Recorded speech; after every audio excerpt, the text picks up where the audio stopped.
The man named John finished refueling his car and was about to pay. But he quickly realized something was wrong when he discovered the cash in his pocket had become a powdery substance. In a state of shock, the man appeared to have made a revelation. He quickly drove to his house, grabbed the banknotes from the floor, and then threw them out of the window. The man stared at the banknotes floating in the wind, silently praying that his guess was not true. However, in the next second, the bills turned to dust instantly. To recheck his guess, John took Van Gogh's famous painting from upstairs, opened the door and put the painting at the house's interior-exterior boundary. Something strange happened. The part inside of the house stayed intact, but the part outside began to decay rapidly. With John's shocked expression, the painting turned to dust, leaving only half in front of him. John decided to investigate the situation. He grabbed a hammer and began smashing the wall. However, the following scene immediately shocked him. The walls were filled with densely packed wires. He then lifted the floor of the bedroom. Surprisingly, they were all wires underneath. John couldn't recover from the shock. He noticed his wife Kate wanted to take their son out. John hurriedly tried to stop her, but Kate insisted on opening the door and left. John dropped the hammer out of fear. He quickly went to the door, planning to call back Kate. But then he changed his mind. At this moment, the baby outside cried, and his fair face instantly turned red. Panicked girl looked down and saw that their son's baby shoes were rapidly decaying. Terrified Kate urgently shouted John's name. Hearing his wife's agonizing screaming, John stayed calm. Then he hurriedly reached his wife's side, grabbed the baby and quickly headed home. The shoe left quickly turned to ashes. But the next scene shocked both of them even more.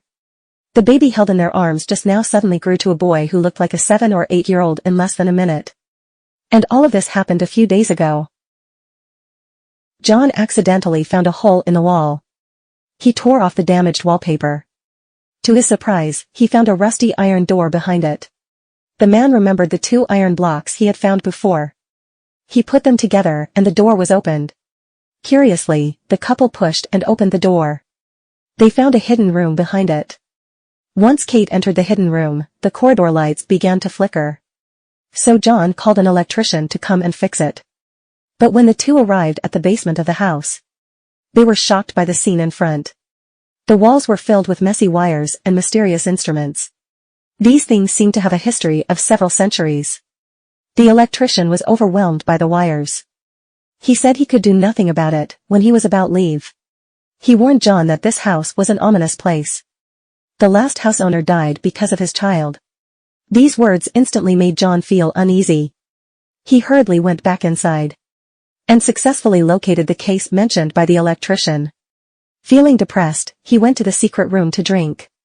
It was just a casual words. God, I need another bottle. After that, the lights in the secret room flickered. In the next second, a brand new bottle of wine appeared in front of him.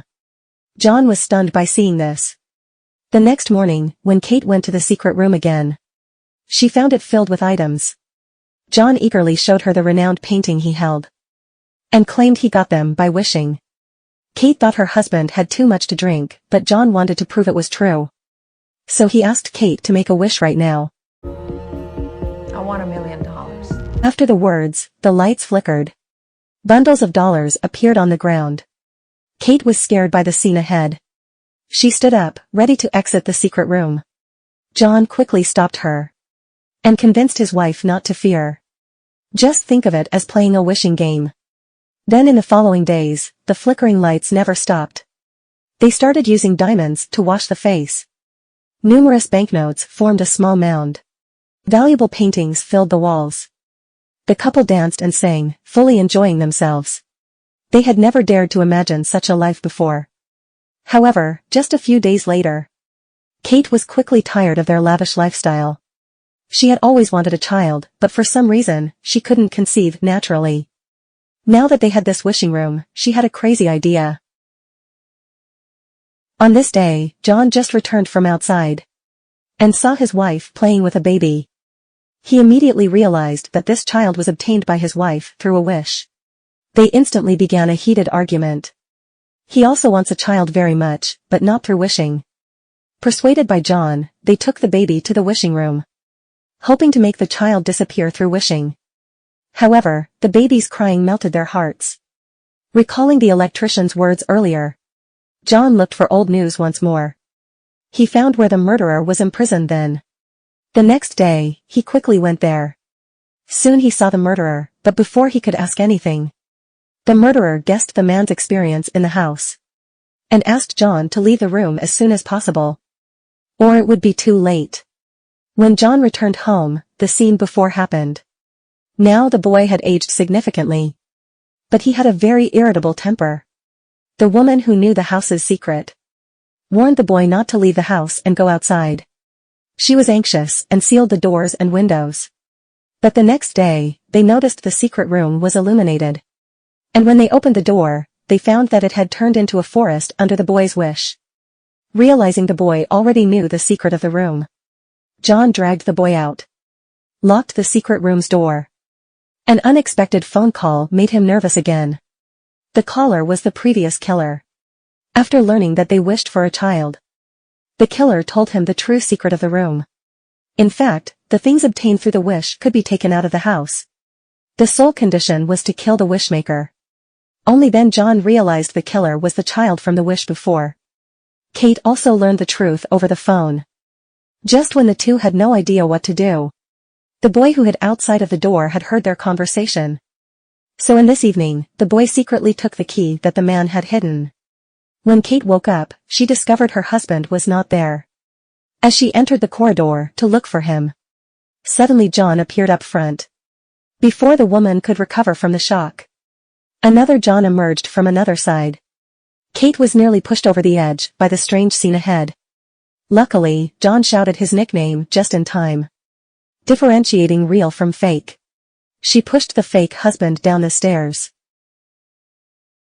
But when they reached the door, the boy caught up with them abruptly. He sought genuine freedom. John pushed his wife away, opened the door, and rushed outside with the approaching boy in his arms. Meanwhile, Kate quickly locked the door. Despite the boy's desperate shouting outside, she tightly held his head and didn't open the door. In just a few seconds, the boy aged into an old man with white hair. Eventually, he fell and turned to ashes. The movie ends. The dying fish lay between the woman's legs. The woman pokes it twice, causing it to abruptly jump up. The fish's story starts from last night. A young couple plan an exciting game by the lake, with the woman handcuffing the man. Then she hides the key. But the man gets excited and lets go of the handbrake. The car starts and takes the young couple inside the lake. They hurriedly search for the key, preparing to unlock the handcuffs. They realize the key has been washed away by the lake water. The water slowly covers the car. Meanwhile, piranhas hurry in. On day 2, the police recover the car. But there is no one inside because the young couple have already become the dinner of the piranhas. Maddie and her friend Shelby arrive at the lakeside to mourn the deceased couple. At that moment, a piranha appears unexpectedly. The two suddenly notice something in the water, until the piranha leaps back onto the wooden board. They know the danger and flee. They do not expect the piranha to be very aggressive. It smashes the board, knocking Shelby into the lake. A swarm of piranhas quickly approach Shelby. In a crucial moment, Maddie swiftly pulls Shelby out. At this moment, the wooden bridge collapses. Maddie asks Shelby to do a split. The piranhas turn crazier, frequently leaping from water. Shelby quickly retracts one leg and uses her hands as a paddle to row towards the shore. Realizing it isn't working, Shelby forces herself to jump over. They don't expect the driver fish's fierceness. They keep hitting the planks. The wooden bridge shatters, making their footing unstable. Both girls fall into the lake, and the piranhas crazily rush over them. But they are lucky enough and safely climb the shore. But before the two of them can catch their breath, Maddie grabs a stone and violently smashes the piranha. Shelby sees and joins in picking up a stone. They only see the true monster in the water after completely smashing it. That night, Maddie and Shelby find the professor in town, because there is a piranha at the professor's house. Watch this young piranha carefully. The professor conducted an experiment, using a steel plate to separate the piranha. Then he put a frog on the other side. When the piranha smelled the prey, it immediately went into a frenzy, hitting the steel plate repeatedly.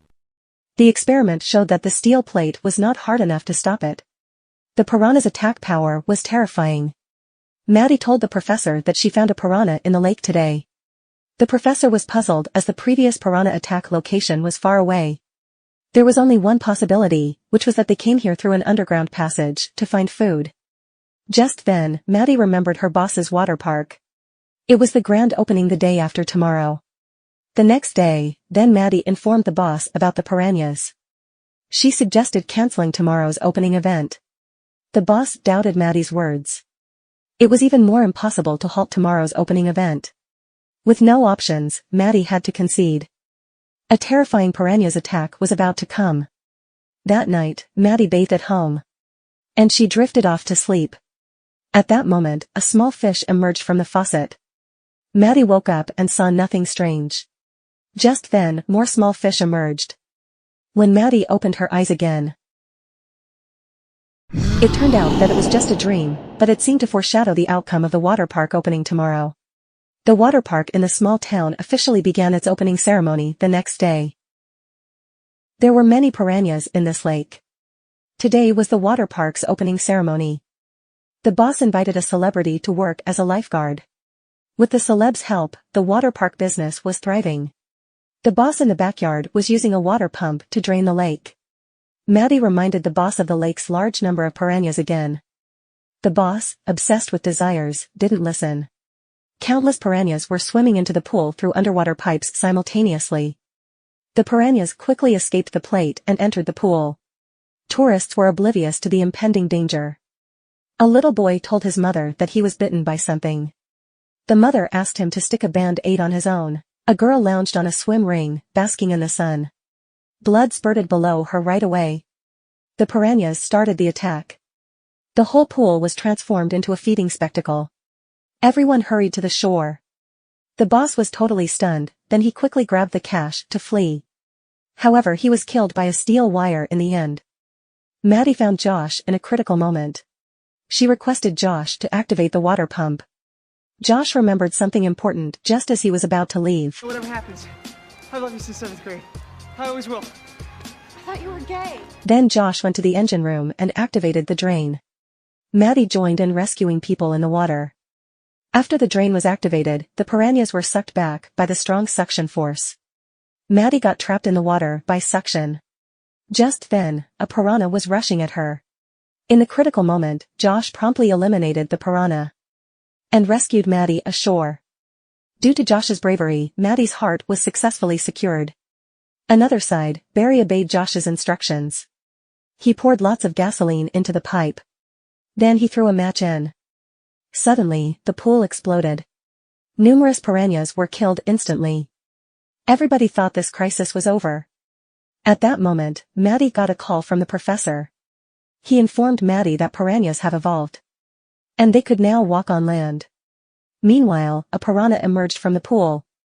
And a kid was still taking photos with his phone. His mother told him to come back quickly. Mom!